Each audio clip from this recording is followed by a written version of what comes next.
Hello, everyone, and welcome to Inside Out. My guest on this episode is best described as versatile. She's been versatile on the screen as an actor. After quitting acting, she's donning so many roles. It's unbelievable how she finds the time to do so many things all at once. Khushbu Sundar is a guest on my show. It's my pleasure to welcome Khushbu. Khushbu, great to see you and great to have you on the show. How have Thank you been you, doing? Ram. Doing great, Ram. How have you been? I've been good and just getting into it nice and easy. I see that you into fitness big time these days. How's it going? Able to sustain it? Oh yes, you see the difference, and it feels good when you're able to do things what you always wanted to do, and then you find the right time and you get into it. It's kind of fitness is something kind of an addiction. You just can't let go once you're addicted to it. How are you doing in terms of managing time? Because you execute so many roles, you juggle so many roles off the screen. How do you find the time? It's very simple. If you have the will, you have the way. Yeah, So it must be something where you can perhaps sometime in the future become a trainer as to how to manage time because a lot of people struggle in terms of managing time. yeah, I think if you have your priorities set right, then it makes it easy. Everything has to be prioritized at what time, what occasion. So I think once you do that, then it's very easy. From your post on the social media, I gather that you enjoy cooking. What is your signature dish? Biryani, any kind of payasam, caramel custard, sambar sadam, or as you call it, bismillah bhat, and anything. I mean, I love cooking, anything Chinese. My kids love my cooking, but yes, there are times when I try different kind of thing, and my kids and my husband become the guinea pigs. They don't have any option but to eat what I cook. They all look hale and healthy. Nothing wrong with your cooking, obviously. Yeah, then it's fine. Thanks, thanks. Now, let's go back a little bit from the time you started your journey. Bombay is one city that teaches a lot of life skills. Growing up there must have helped you. No, Ram. In fact, see, I started very young as a child actor when I was 8, and till I moved to South in '86, I was working around the clock. From the progress from a child actor, then it come in between comes a time when you are at a very awkward age. You're neither a child actor, neither an adult. So that phase, and then as soon as I got into doing lead roles, um, family had a problem, and we didn't have a choice but to stay back in South in '86. So it's just 16 years of my life I have lived in Bombay. For 34 years of my life I have lived in Chennai. So I'm a true-blooded South Indian. Yeah, you went through a lot of strife early on, but the remarkable thing about you is that you took whatever life gave you on the chin and moved on and fought it out, didn't you? Yes, I think that's the best way to deal with life. It teaches you so much. And then if you have the courage and if you are very confident and there's a positivity around you, then, you take it up as a challenge. You challenge the life and say that I can overcome this. And probably I have always been very, very positive person. So that has helped me a lot. But it's easy to become toxic, vindictive, cynical when you go through the rough and tumble of life. A lot of people get into that mode, but very few take it in the positive sense, fight through, and come out on top.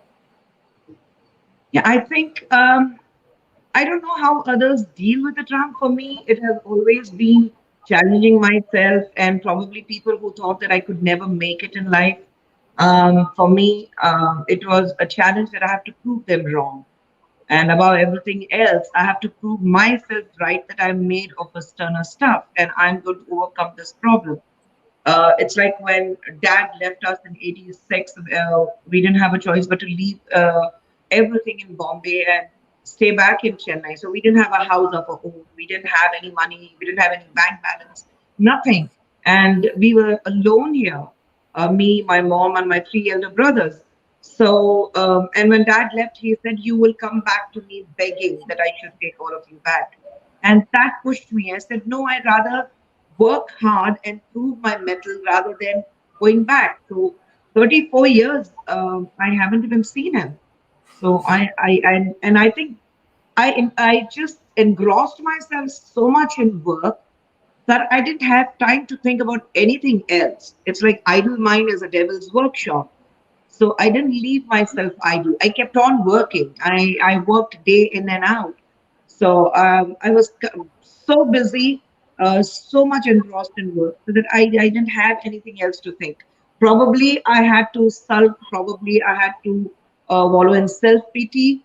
Then what you say, being cynical, being negative, or being vindictive would have been the idea. But I never allowed that. In fact, I took it in a positive way that somebody has pushed me against the wall. Let me fight back. If your father came back, how will you receive him now? And he won't be lost in this year, early this year. So he won't come back. And I'm glad that I never went back to him. Okay, life in movies is not easy, especially being an actor. It's hard work. Unlike what people think about movie stars, they think it's all very easy. It's glitz and glamour. It's tough, isn't it? Yes, it is definitely tough for people outside. They just see the glamour part. They just see that how we are dressed, how we present ourselves, how there's a media hype. What they do not understand is the kind of struggle we go through. There are times when you don't have time to sleep, you don't have time to eat, you stay in the worst conditions, you work in the worst scenarios. But the show has to go on, and we continue working. I mean, I have work. I went and underwent a surgery, and then I was back the third day of my surgery. I was back on the shooting location. I had fractured my knee, but with the cast, I was back on the location within 4 days. Where the doctor says that you cannot remove the cast for 8 weeks. The cast had to come off within a week, and yet you had to continue because there's entire unit waiting for you. You go into the in climate where it is minus 10 degrees, and there you are with the chiffon sari and walking barefoot and trying to romance your hero, or at the peak of summer. Like I have been to where I've been shooting in Tiruchendur, peak of summer, sometime in May and June, and I literally had, my feet were all burnt, and because I was shooting barefoot in that red soil. So it becomes you have blisters all over your soles. Yet you have to continue working. So it's there. You have to work. You cannot say no. And now, of course, you have the caravans or the vanity vans, as we call them. Those days, even to attend a nature's call, we used to think twice. So we get into this mode of not to drink water, which is a very bad habit. Because if you drink any liquid, you have to go for a nature's call. But then you are zipped from head to toe in a song costume. You are stitched up completely, and there are people, you don't have space. You have to find a bush, or you have to find a big rock where you can attend a nature's call. So to avoid all of that, and you have crowd following you. So to avoid all of that, you don't drink water, and that really affects your health. Most of the actresses, they go through this major issue that they don't drink water from my times. Now, of course, it's easy. But from my times, you ask most of the actresses, they don't drink water. So it's so bad for your health. Give us a sense of the kinds of pressures that actors are subjected to. Sorry, come again? Give us a sense of the kind of pressures that the actors are subjected to. Yes, succeeding, the movie succeeding is one thing, them succeeding individually is another kind of pressure. But apart from that, there is various pressures that they're subjected to. See, the thing is, you really have to understand that nothing is permanent. The euphoria, the fanatism, what people have, the kind of fan following you have, nothing is permanent. It's a cycle. It's going to go and come back to you. So if you're able to adjust that, then it makes it easy. Many times we have seen people are not able to handle either success, and at the same time they're not able to handle the failures. So the minute you're successful, and if you allow that to go to your head, then that's from there onwards it's the downfall. You can never sustain it. Succeeding is easier. but sustaining your success is the toughest thing. And the kind of films you do, you think this film is going to click, and at times it doesn't work. It goes absolutely the other way around. So the expectations of the fans, the expectations of the people who spend their hard-earned money and coming into the theater with the family, you have to keep up to their expectations. So that pressure is definitely there. We have our own moods. We are human after all. We are not robots. So we do have our mood swings. So when you're traveling somewhere, you're going through a personal tragedy, but somebody is there who wants to take a picture with you, who are there expecting you to smile at them and wave at them, and you snap at them at times. So then it's like, oh, how rude this person is. What a high-handed behavior this actor has. So people are not ready to accept that we are normal human beings. We have our moods, we have our own emotions, we have a family where we go through every emotion what every other person goes through. That they're not ready to accept. So that is when the pressure comes in, that you have to put up a facade where you say that, okay, I am very normal, though you're not. Probably you would have like uh, you lose somebody very precious in your family, but then you have to continue shooting. You can't help it. You have to come back and smile, and you'll have the best romantic scene, and you just smile through it. But you have lost someone very, very special. You're going through that turmoil. So we all go through those emotions. Unfortunately for us, we cannot show these emotions to the people who are watching us. So that becomes very difficult, and the pressure mounts. How easy or difficult is it to distinguish between real life and real life? You switch off and switch on. The minute you're on the set, you get into the character and you switch on. But the minute the camera is off, you switch off. So I'm not a methodical actor where I carry over my roles. No.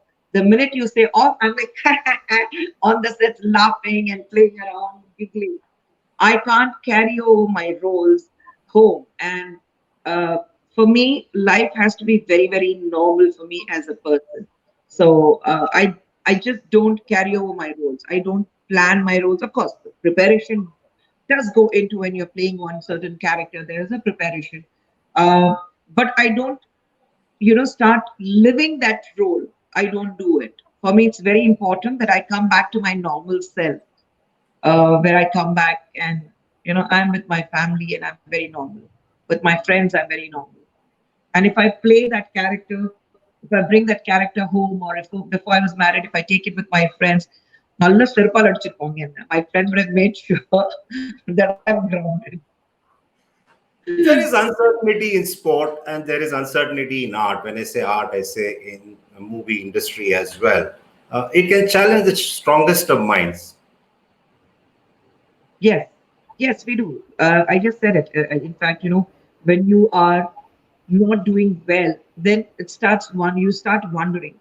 The most important thing, to be very honest, is we invest thinking that we have continuous work. You invest financially, and then suddenly there's a lull, like any other business.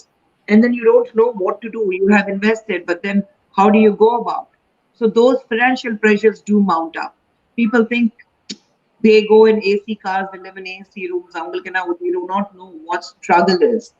But believe me, most of the actors have been through the grind of seeing struggle, seeing what hunger is, seeing what failure is, what struggle is. I have been through it. I have seen days without food. I have seen days without a home of my own. So now we are comfortable because we have worked hard for it. The uncertainty is definitely there. And that's why I said that it depends. If you're not able to handle your success, you'll not be able to handle your failures. There has been a time in my career where overnight I was thrown out of 5 big films. And I thought I am working for the next 1 year. I have these 5 huge films and I'm working for the next 1 year. And I'm suddenly out of these 5 films overnight. So you suddenly realize that I'm going to be jobless for another 1 year. What am I going to do? So those are the times when it becomes very, very difficult how you're going to manage, how are you going to take it forward. Your mental strength matters a lot. That are you able to take this kind of position, which or this kind of challenge where what life has posed at you, where you're suddenly out of five big films, and will you be able to handle it? But I was like, fine. I mean, you win some, you lose some. So here I am. Out of the five films, I was out of work for a year. But when I came back with a bigger bang. I charged, which I'd never done that earlier. So, I think whatever happens, it's simple, very positive. Whatever happens, happens for the best. This uncertainty is resulting in a lot of mental health problems of late. You get to read about a lot of people going through mental health problems.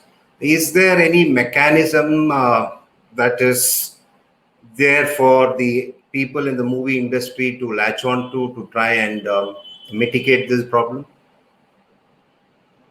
Earlier, we all used to be seated together around. We didn't have these caravans. We didn't want that starry atmosphere and move away.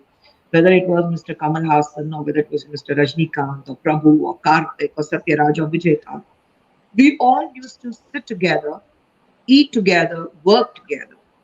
We never isolated from ourselves, from each other either. So if you have a problem, we were able to read each other's faces because you're working day in and out continuously. So you're able to read each other. So if I'm upset, somebody could read me and they would like, what happened? Why are you upset? I said nothing. Then they'll start probing. Illa, illa, illa. Something is there. Tell us what happened. What is it? Or they'll try to find a way to make me feel better. And if I see someone upset, I will try to make them feel better. So, we were together all the time. We were sharing our problems. We were speaking to each other. Now, unfortunately, I what I personally feel is you finish your shot, you go into the caravan. You do not want to discuss your problems. You want to show the people that I'm perfectly fine when you're actually not. I'm not saying that display your emotions on your sleeves, but it's very important that you share what you feel. You have to, if you're going through a turmoil, it's extremely important that you speak to somebody you trust. It's very important that you take help. There's nothing wrong in being depressed. There's nothing wrong in, going through a very emotional turmoil. You have to seek help. And the minute you stop seeking help, the minute you think that I can manage things on your own, then you get into these problems. There are uh, things which start working, the demons start overtaking what your mind has to say. Because we all have two sides. We have a good side and we have a bad side. The black and white is with all of us. But the white starts diminishing and the black starts taking over. So that's when all the problem starts cropping up. I have been extremely lucky where the people I have been through these kind of ups and downs, of course. I wouldn't say that I was very normal. I didn't go through the depression. I'm a human and I have these emotion ups and downs. For me, I worked with people, like I said, who would question me. We didn't have mobiles, but they would reach out, call the residence number, leave a message if I'm not there. If my number is not reachable, there would always be a neighbor's number. So call up the neighbor's number and leave a message. Ask her to call back. I'm so and so. And my friends, my friends are like bunch of these five friends who we have been friends for the last 34 years, not less than that. And they continue to be my close circle of friends. So they were there with me all through, to understand me. One hello, and they will know what's upsetting you. I'm like, no, nothing. They said, no. So you don't have a video call, you don't have a video chat, but then there was so much of understanding that we were so much in touch that we would, just with one hello, we could guess that something is wrong with each other. We would write letters to each other. So, whatever your problems are, you write it down in a letter and you post it. It might take 3 days to reach, but you knew that they are going to respond to it.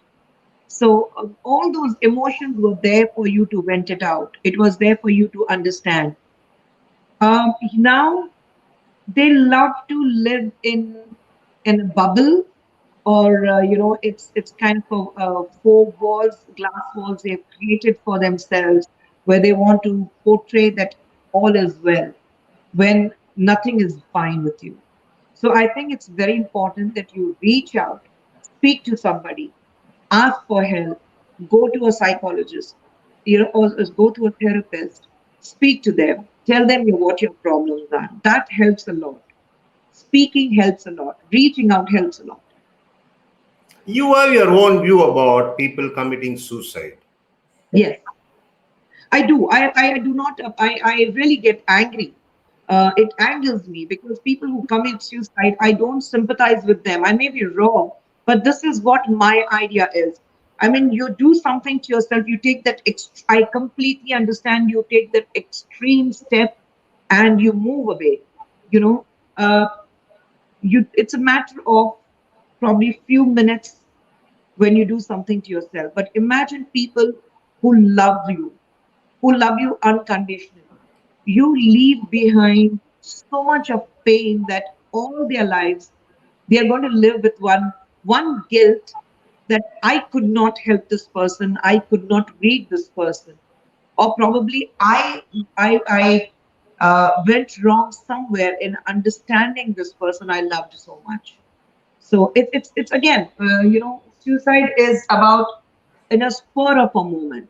Doctors also say when you hang yourself, the reason why you flutter so much is because your mind suddenly says that help me, I want to come out of this. Or when you take overdose of sleeping pills, it's like there's a very medical theory to it that why people there are different position or the ways they try to kill themselves. And I do not sympathize with that at all, because life always gives you a choice, and it's up to you to choose. You do not have the right to cause pain to people who love you, is what my understanding is. I mean, if somebody had to commit suicide, I should have been the first person to go from this world for the kind of problems I went through. But here I am. I mean, I'm not saying that you be me, no. But you have the strength within you. And what are you trying to prove by committing suicide? Who are you trying to prove? Imagine the kind of pain your parents go through. I when dad left us, I was completely shattered. We didn't know where the next meal is coming from. So me and mom, whatever the jewelry we had on ourselves, like I had a chain, mom had a chain, mom had a bangle, I had a ring. So one by one we started selling that, and we would bring food but make sure that my brothers eat and me and mom wouldn't eat. So me and mom have seen days where we just drink water and we go to sleep for days together. But we never gave up, because there's a positive side to it. We knew that I can overcome this problem. I knew, I was confident of myself. So you don't have to. And imagine if I had to commit suicide, what would have happened to my mom and my three brothers who are alien in this city? They didn't know the language, they didn't know anybody. They had just come down. And imagine if I had to do something to myself, my entire family would have been shattered, and I don't know where they would have been today. So I know that next minute my mom would have died herself. She would have killed herself, because knowing my mother so well. So why give that pain to somebody who loves you unconditionally? Is what my argument is. There you go, viewers. Behind that pretty face and a captivating smile, there's a very clear cut mind and a lot of steel. Uh, Khushbu, talking of views, you are refreshing in the sense that you are not really particular about being politically correct. No, I am not. Now, is that something which is appreciated in the political scenario and the political setup? Is that an advantage? See, it is an advantage and it is a disadvantage also. But I can't change myself. I mean, this is how I have been. Probably my views are very strong in certain areas, is because I'm a self-made person. So I know what I speak. I don't depend, and I'm not here to uh, please anybody. I'm not here to be somebody I am not for the sake of it. I am what I am. Take it or leave it. The choice is yours. I do get it. I do get it. I got that impression when I see you reacting on the social media. Now, let's talk about your shift. to the party that you're shifted to. In the corporate world, it is said that people quit bosses, not the jobs. Can that be the case with you as well? Yes, I quit the boss. I didn't quit my job. Yeah, because obviously there was a lot of frustration or anger, even. You reckon that you were boxed in the earlier setup. I wouldn't say it was boxed in, but I think it's very clear to everybody's mind, and it's there for everyone to see within the atmosphere I was in that we were going extremely wrong. And you do not want to address it, but just try to push by saying that everything is fine, nothing is wrong. You don't want to introspect, you don't want to look into the inner problems. How long can you go on? How long can you say that things are fine? It was not about me alone. There were like a lot of other senior leaders who spoke about it. So, and they were accused, and they are sidelined completely today. So I didn't want to be in a setup where you know that, and you get into a party. See, when I get into a political arena, I'm not here to make money or to make a name for myself. I have achieved both. I'm financially well off. I have achieved what no other actor could have achieved in South India. So I don't have to do this. But you're there in the party because you want to work for the party. But then when you're not allowed to work by the people who create a scenario where they, just because you're a woman and you're successful, much more successful than them, they want to create a scenario by pushing you. You know, you can fight, but not if they say now you jump into a puddle and it's going to splash on you. I don't want to do that. I don't want to make it ugly, and that's when I very respectfully I quit. Let me play the devil's advocate for a minute. Now, where does Khushbu Sundar go if she's boxed in the current setup? I don't think I'll be going anywhere in the current setup because again, it's up to me. And I don't want to go anywhere. I mean, I've given 10 years of my life to the scenario where I am in political arena apart from my movies. So here I am and I want to work. And again, it's about not your personal self. It's about how are you going to give it back to the people. We talk about saying that we call ourselves politicians because we like the word politician. But actually, when you're elected by the people, you're the servant, public servant. You are a servant to serve the people, and that's why people elect you. And I truly believe in that. You cannot do politics by sitting in your rooms or sitting in your cars. You need to be out there on the floor. You need to be out there on the ground with the people. And that is why I chose the current place where I am in because I see people working. I see people getting down. I see the leaders coming down and speaking to them. I don't have a grudge against anybody in my previous scenario. It's just that wish they had understood what people want and the way they have been decimated time and again, they've been losing every election.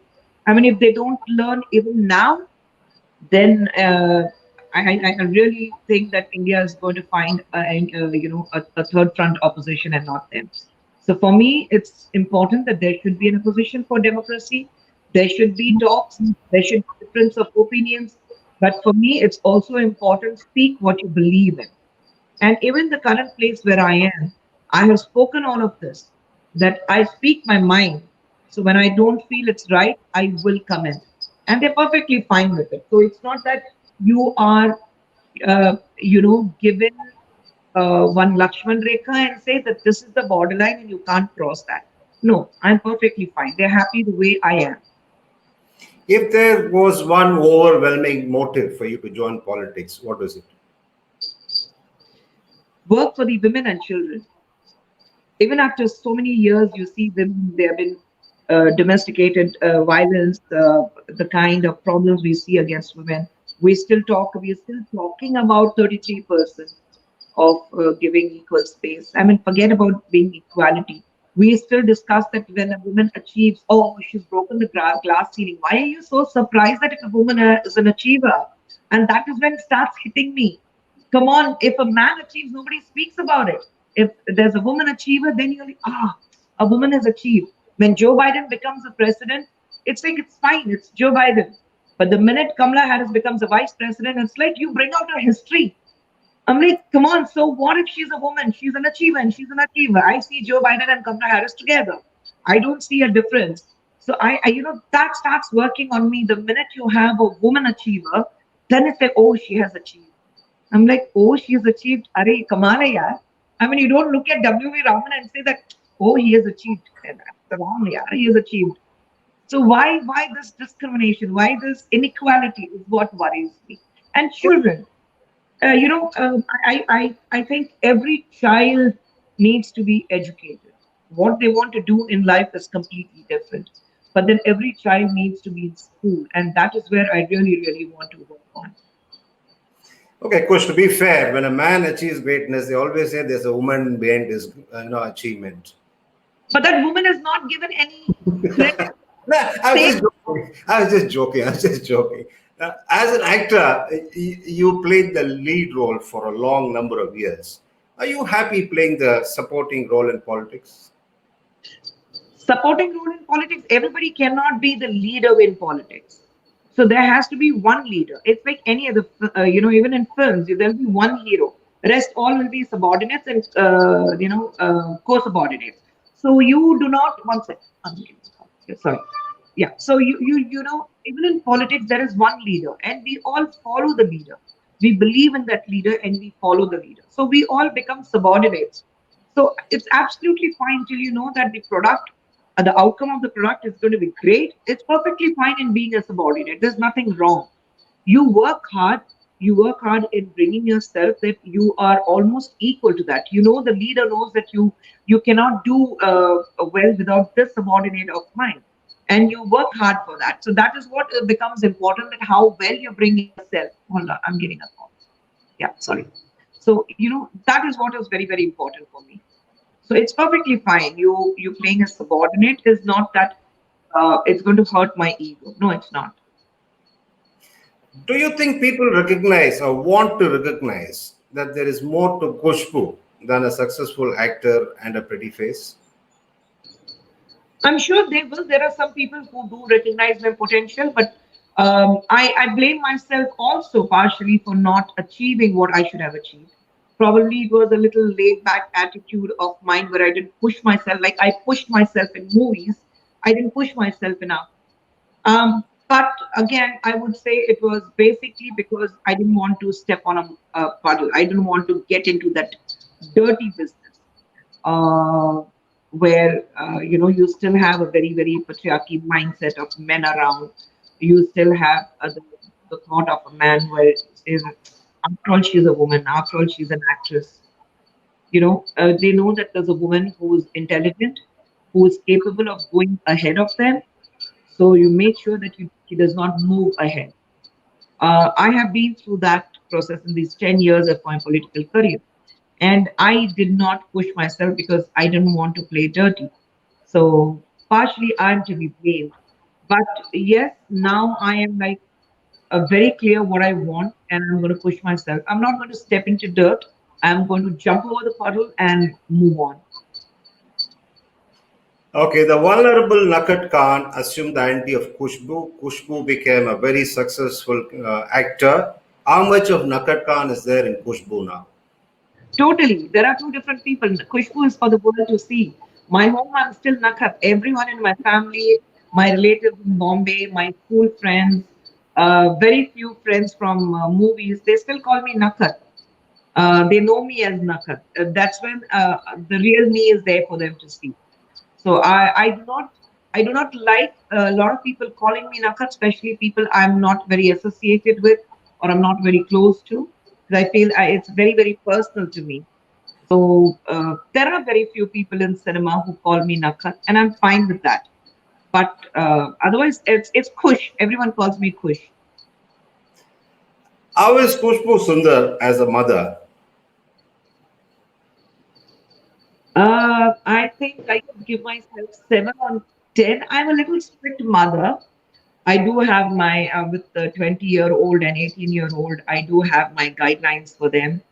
Of course, my older one now she's in London. She studies in London, so she's here for winter holidays. But I mean, at least I'm glad that even when she's in London, if she has to go out, she has to do anything, she'll call me and ask me, I'm planning to go out with my friends.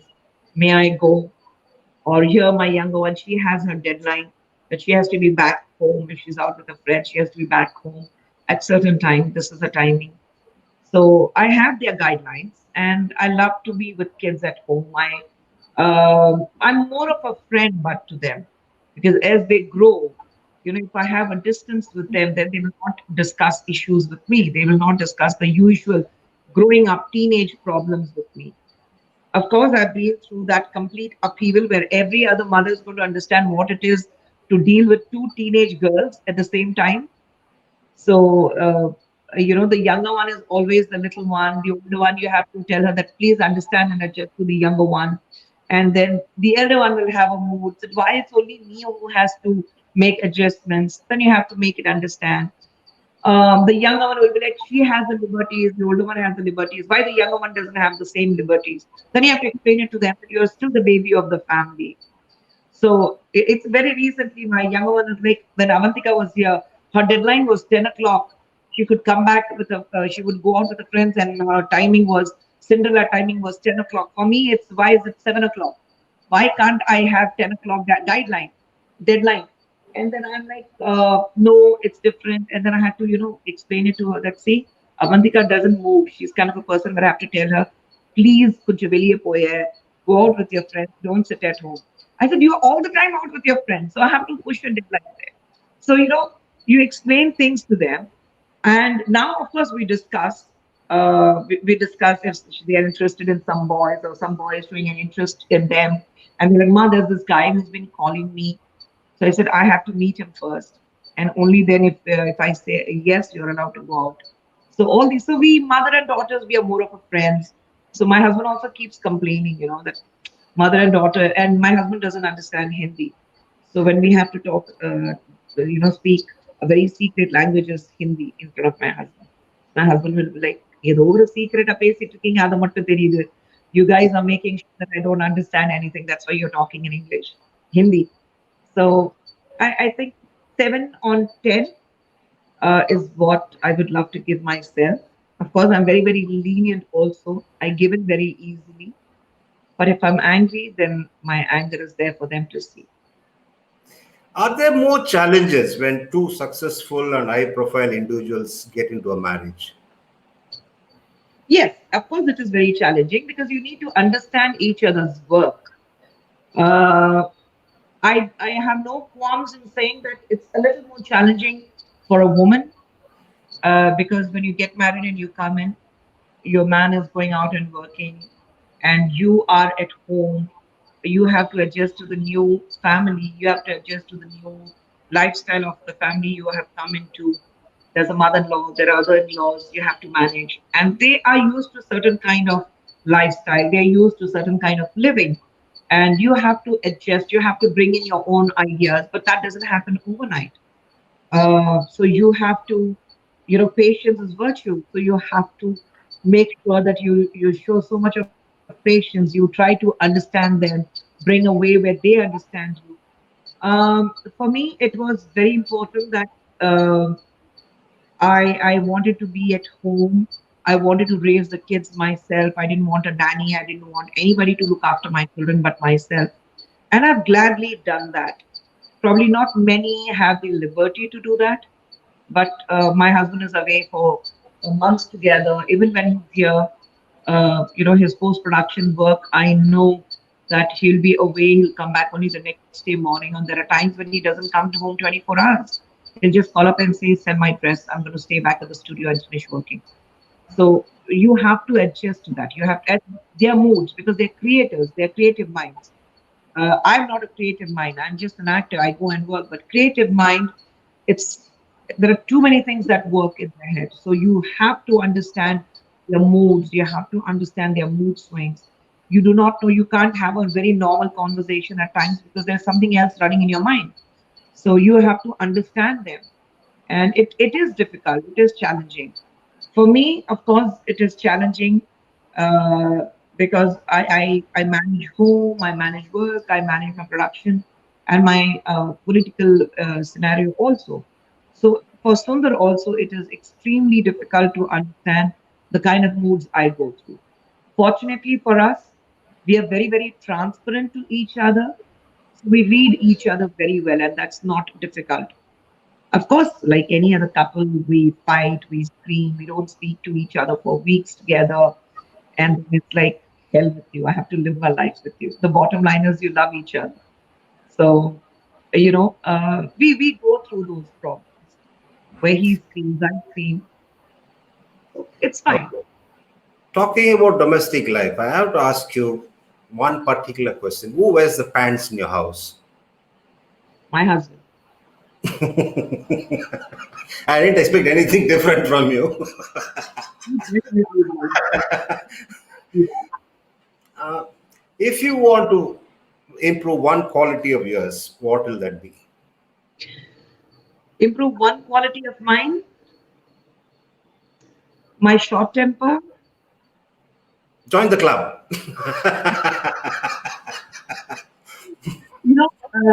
They say மூக்குல மச்சம் இருந்தா கோவம் அதிகமா வரும். I have a big mole here. So it's like my anger is at the tip of my nose. I do control, but there are times when I flare up. Uh, See, basically, I'm a perfectionist, and I feel that if you are finding reasons not to finish the job what has been assigned to you, then it really, really angers me. Now, what do you have to say to people who think life is not fair? Life is fair. Just work with it. Try to see the positive side. Try to see the happy side. Try to feel the breeze. Try to feel, accept everything. I mean, yeah, accepting happiness. So why don't you accept the minuses also? I mean, you're so happy when life gives you everything the way you want it to be. Your work, your career, your family, your love life, your health, everything.